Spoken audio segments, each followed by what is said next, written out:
Salam sepak bola, teman-teman netizen atau warganet yang saya hormati semuanya. Welcome back ke konten terbaru dari channel YouTube Triple B. Dan di konten terbaru hari ini, sesuai dengan permintaan dari teman-teman yang merupakan fans dari Persib Bandung yang mengirimkan sampai ratusan DM ke akun IG saya agar saya membahas tentang launching tim dari Persib Bandung, maka di konten terbaru hari ini saya ingin membahas tentang Pesta Biru Persib yang akan diselenggarakan di Stadion GBLA besok untuk memperkenalkan para pemain, untuk memperkenalkan jersey baru, dan juga memperkenalkan para sponsor yang akan support Persib Bandung untuk musim depan kepada para supporter yang hadir di dalam stadion dan tentunya juga kepada para supporter yang nanti akan menonton dari layar televisi atau dari gadget masing-masing. Selain itu juga teman-teman yang saya mendapatkan informasi bahwa besok malam akan ada, mungkin mulainya dari sore, akan ada juga panggung hiburan dan juga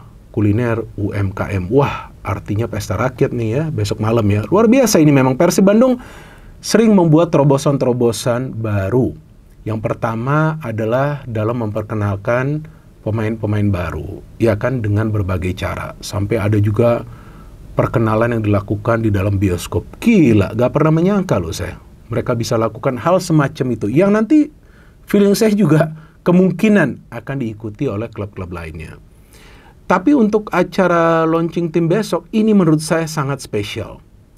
Karena selain juga akan ada, tadi seperti yang saya jelaskan ya, akan ada rangkaian acara untuk memperkenalkan jersey baru yang saya yakin lah teman-teman nanti akan beli juga. Ada juga perkenalan para sponsor yang sangat penting. Iya dong, karena sekarang klub-klub kan harus profesional. Harus ada sponsor-sponsor yang merupakan perusahaan-perusahaan swasta. Ada juga perkenalan pemain-pemain baru. Satu yang baru masuk kan sebelumnya adalah Frans Putros ya. Dan saya juga ada baca ya, banyak nih berita-berita di media digital dan juga di akun-akun media sosial yang biasa membahas tentang Persib, bahwa kemungkinan akan ada kejutan nih dari manajemen Persib Bandung memperkenalkan pemain baru. Nah, saya nggak dapat infonya. Saya nggak tahu nih apakah benar demikian atau rumor lagi nih jangan-jangan. Tapi kita tunggu saja, ya kan? Tapi yang menarik nih, selain rangkaian acara tersebut, akan ada juga panggung hiburan, ya. Ini kan bagus nih, interaksi antara para pemain, manajemen, dengan para supporter. Ini bagus sekali. Tapi yang saya kaget, akan ada laga uji coba bukan lawan klub lokal, tapi lawan klub asal Australia. Jujur saya kaget. Gak menyangka saya Persib bisa mengundang klub dari luar negeri untuk bermain di Bandung. Untuk satu match saja loh. Kan bukan turnamen nih. Only one match. Datang juga klub tersebut. Artinya apa? Persib ini semacam magnet. Undang klub dari luar negeri dan mereka bersedia datang ke sini. Ya kan, klub asal Australia yang berkompetisi di kasta tertinggi kompetisi sepak bola Australia. Nah, nama klubnya apa? Ya udah tahu kan kalian kan. Western Sydney Wanderers. Nah, ini bukan klub kaleng-kalengan. Di klub ini ada beberapa pemain muda Australia yang berpotensial untuk membela Australia, dan juga ada pemain yang sebelumnya membela Australia juga di pertandingan melawan Indonesia tuh, pada saat bermain di Sydney yang Indonesia kalah 5-1. Brandon Borrello, dia masuk sebagai pemain pengganti. Dan ada juga kiper mereka yang sebelumnya menjadi bagian dari skuad Australia pada saat bermain di round 2 ya, saya lupa namanya, Lawrence Thomas. Dan ada juga pemain timnas Bulgaria nih, Bozidar Kraev. Ada juga pemain muda dari Malta, ya ini salah satu rising star nih katanya di sana, di Malta, yaitu Dylan Skikluna. Wah, ngeri nih, pemain-pemainnya juga bagus-bagus ya. Ini saya nggak pernah menyangka loh, bisa panggil klub dari luar negeri. Karena only one match, cuma satu pertandingan terus pulang klub ini. Ya artinya kan biaya yang dikeluarkan kan nggak kecil. Ya inilah bukti bahwa Persib adalah klub yang sehat. Sampai mereka bisa membuat terobosan-terobosan, ya kan, yang mengagetkan kita semua. Kan segala sesuatunya butuh uang. Ya dong, ini kan gak free. Serta-merta mereka datang, gak ada yang free. Nah, artinya apa? Saya harapkan nanti klub-klub lain juga bisa mandiri. Ya dong, mandiri, mendapatkan sponsor-sponsor yang merupakan perusahaan-perusahaan swasta, membuat manajemen yang sehat agar para pemain juga ya sejahtera. Nah, ini juga sangat penting untuk jangka panjang. Dan bukan saja klub-klub di Liga 1, klub-klub di Liga 2 juga harus sama. Karena kesejahteraan pemain itu paling penting. Dan sebagai pemain profesional, tentu mereka harus mendapatkan haknya on time. Nggak bisa ditunggak begitu gaji, nggak boleh juga. Itu yang paling penting, dan inilah yang saya harapkan nanti akan ada aturan dari PT LIB. Klub yang menunggak gaji, kurangin poinnya. Itu gak benar itu mereka. Artinya mereka gak siap untuk berkompetisi di kasta tertinggi atau mungkin kasta kedua. Kurangin poinnya. Nah kebetulan besok saya ada mengundang seseorang dari PT LIB. Saya harapkan nanti datang, saya akan diskusi. Bisa gak dibuat aturan seperti itu? Biar lebih tegas aja gitu PT Liga. Iya kan? Kemudian bagaimana caranya mengontrol wasit itu juga sangat penting. Karena bukan saja Persib yang merasa dirugikan musim lalu, tapi kan ada juga klub-klub lainnya. Jadi hal-hal seperti ini juga perlu dikoreksi oleh PT Liga. Nah, saya harapkan nanti yang bersangkutan akan datang besok dan ya akan ada nanti episode baru dari Bincang Bareng Binder. Tapi anyway, ini yang menarik kan dari launching Persib. Nah, saya sebetulnya sempat juga diundang nih oleh Pak Aditya. Bukan sekarang, waktu selesai sudah bikin podcast sudah lama kan. Ya dia pernah mengatakan kalau mau datang ke Bandung, kapan mau datang, ya kabarin saja, nanti nonton di GBLA. Cuman saya nggak bisa, saya bilang pengen nonton. Karena lawannya kan klub luar negeri, nggak akan bisa. Pokoknya kalau saya datang langsung saya akan dibilang nggak netral. Nah nanti akan diserang terus saya, pada saat nanti komentar klub-klub lainnya. Pasti, karena tidak semua supporter klub di Indonesia itu dewasa. Tidak semuanya. Dan saya harapkan nanti akan dewasa. Jadi, jangan menilai seseorang hanya dari luar. Karena mungkin pengamat itu nonton pertandingan suatu klub, kemudian langsung dicap, wah, kamu ini supporter klub itu gimana? Bisa menilai seperti itu. Bahkan Pak Chandra Wahyudi yang datang, Direktur Operasional Persebaya, dia juga mengundang saya. Datang dong Bung, nanti di GBT pada saat pertandingan perdana Persebaya lawan PSIM. Saya langsung ngomong nggak bisa. Kenapa? Sekali saya datang ke sana, saya langsung dibilang nggak netral. Nah aneh kan ini semua kan? Contoh seperti yang kemarin saya menyampaikan informasi, bukan konfirmasi. Informasi soal Justin Hubner. Yang saya dapat info katanya akan main di Liga Indonesia. Saya kan nggak ngomong nama klub. Tiba-tiba gak jadi diserang. Saya nggak ngerti kok bisa serendah itu SDM-nya. Nah itu loh yang saya bingung loh. Jadi sepertinya mereka, ini yang toxic supporter ini, mencari momen untuk menyerang para pengamat. Bukan cuma saya, pengamat-pengamat lainnya juga sama. Kan nggak fair seperti itu. Tapi saya bersyukur ada juga sebagian besar supporter-supporter klub di Indonesia yang dewasa. Salah satu diantaranya adalah Persib Bandung, supporter dari Persib Bandung. Dewasa banget deh. Saya kritik permainan timnya, saya kritik pemainnya, yang sesuai dengan realita, bukan karena suka gak suka. Pelatihnya, kadang-kadang Boyan Hodak gak mengambil keputusan yang sesuai dengan kebutuhan. Gak ada tuh yang serang-serang saya.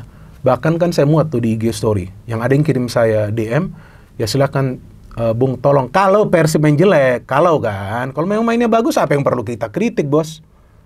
Kalau memang mainnya bagus, hasil akhirnya oke, ya mungkin adalah sedikit catatan. Jadi inilah yang saya inginkan dengan saya membuat channel ini, bukan sebetulnya untuk membuat channel ini komersil, enggak, saya gak ada sponsor. Tapi saya ingin memberikan edukasi. Ya bahwasannya kalian mau terima, ya saya happy juga. Kalau gak terima, ya saya juga gak bisa maksa. Tapi anyway, kembali ke topik dari konten ini. Kalau nggak nanti Anda mengatakan nih, Bung Binder baperan juga, enggak. Jadi Triple B itu bukan saja Binder bukan boboto, tapi Binder bukan baperan. Nah kenapa? Nih istri saya lagi ngomong. Ada apa? Enggak, mau sedikit tambahan. Apa? Tambahan apa? Sponsor kita boleh. Iya, kalau ada yang mau sponsor boleh, bukan artinya saya gak menerima sponsor, ya silakan. Kalau ada yang mau sponsor ya, kirim DM. Jadi selain juga request untuk membuat video, kirim juga request mau sponsor gitu. Ya kan, lumayan juga. Terus anyway, ini untuk, nah dia bobotoh. Nah gak apa-apa. Ya kan, kalau dia mau support. Nah jangan nanti tiba-tiba dicari akun IG dia. Kan aneh kan? Oke, anyway, ini kembali ke topik nih. Kita jangan melenceng nih dari topik. Oke. Yang saya suka, ini pertandingan uji coba lawan klub luar negeri. Artinya ini sangat bermanfaat bagi para pemain Persib, siapapun pemain itu. Mau pemain asing, mau pemain lokal, mau pemain yang dipanggil ke timnas Indonesia, senior, atau juga U20, atau juga U23, ini bagus sekali. Karena mereka bisa berhadapan dengan klub yang kuat. Ini bukan klub yang lemah, bukan klub papan bawah dipanggil. Ini klub yang kuat, yang biasa bersaing di papan atas. Ini sangat penting. Jadi, kalau saya feeling, ini manajemen Persib, bukan saja ingin launching tim, tapi ingin menguji para pemain. Coba nih, kita ketemu klub yang kuat nih, yang levelnya jauh lebih tinggi. Coba seperti apa permainan kalian. Walaupun saya pikir gak bisa dijadikan patokan juga, karena kan tetap ini adalah uji coba. Tapi mau dilihat, kesiapan pemain. Karena ini adalah final match sebelum nanti Persib main lawan Semen Padang. Itu juga pertandingan menarik kan? Karena kan saya banyak lihat FYP tuh. Katanya Semen Padang kalau menang akan dikasih bonus. Nah itu menarik tuh nanti. Nah itu yang nanti kita tunggu juga first match dari Persib. Main di GBLA. Nah tapi saya bingung juga. Kalau Persib sudah bisa main di GBLA, saya masih bingung. Nanti saya akan tanya juga kepada yang bersangkutan dari PT LIB. Kalau Persib sudah bisa bermain di GBLA, kenapa gak opening match di GBLA? Nah, itu juga menarik nanti. Kalau dia datang besok. Saya ingin tanya, atau mungkin GBLA belum fully renovation. Nah, saya gak tahu juga nih. Nah, teman-teman bisa memberikan informasi tersebut kepada saya. Tapi saya suka ini, dan saya ingin melihat juga Frans Putros, yang sebelumnya saya mengatakan bukan pemain grade A+, tetapi pemain grade A++. Tapi kalian juga harus paham, dia butuh waktu untuk beradaptasi. Gak bisa serta-merta. Langsung 2-3 match, wah jago. Susah, Pak. Gak bisa seperti itu. Apalagi nanti kalau bermain di lapangan yang gak rata. Ya kan gak semua lapangan yang bagus di Indonesia. Itu juga salah satu poin yang saya ingin bicara dengan PT LIB. Nanti, besok. Ya kan gimana caranya ini, verifikasi ini harus bagus. Jangan sampai hujan lebat langsung banjir. Gimana sih? Terus pertandingan ditunda. Gak bisa seperti itu. Lampu, semua persiapan harus dicek juga. Nah anyway, ini kan bagus nih untuk Persib Bandung. Para pemain bisa beruji coba, bisa siap. Dan juga inilah skuad yang mewah dari Persib Bandung. Jadi ini gak gampang juga sebetulnya bagi Boyan Hodak. Tugas dia lebih berat sekarang. Sekarang ini musim depan lebih berat. Karena ini semuanya pemain-pemain baru.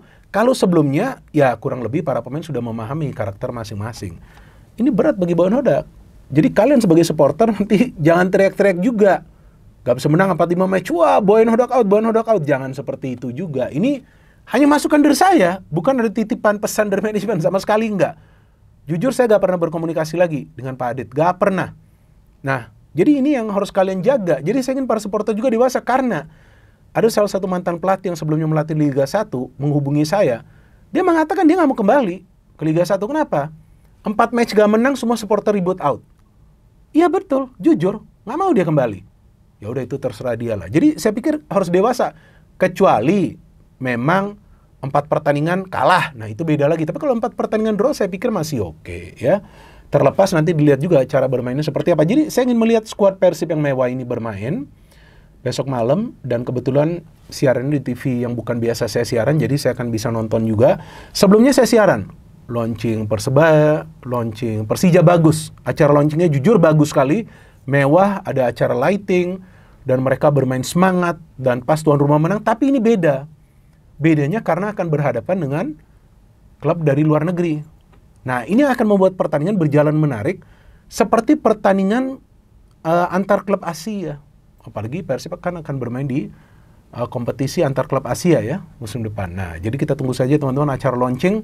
Dan jika saya punya waktu nanti setelah pertandingan selesai saya akan buat konten. Kalau enggak ya kita tunggu hari Minggu. Nah, hari Minggu juga nanti akan ada acara podcast, tapi saya tidak bisa infokan siapa narasumbernya. Kita tunggu saja jika nanti yang bersangkutan datang. Jadi saya agak sibuk. Kalaupun saya agak membuat konten reviewnya ya nantilah jelang pertandingan Super League yang saya juga belum tahu saya siaran atau enggak nanti. Persib lawan Semen Padang, tapi saya feeling itu juga pertandingan yang bombastis nanti. Oke, jadi kita harapkan acara besok berlangsung meriah dan teman-teman juga tertib di dalam stadion agar acara bisa berlangsung secara aman dan juga selesai dengan baik. Dan kita tunggu nanti penampilan dari para pemain baru Persib yang sebelumnya saya mengatakan ini pemain-pemain yang istimewa, tinggal bagaimana caranya mereka bisa menyatu sebagai satu unit. No hate, no politics, only football, salam sepak bola.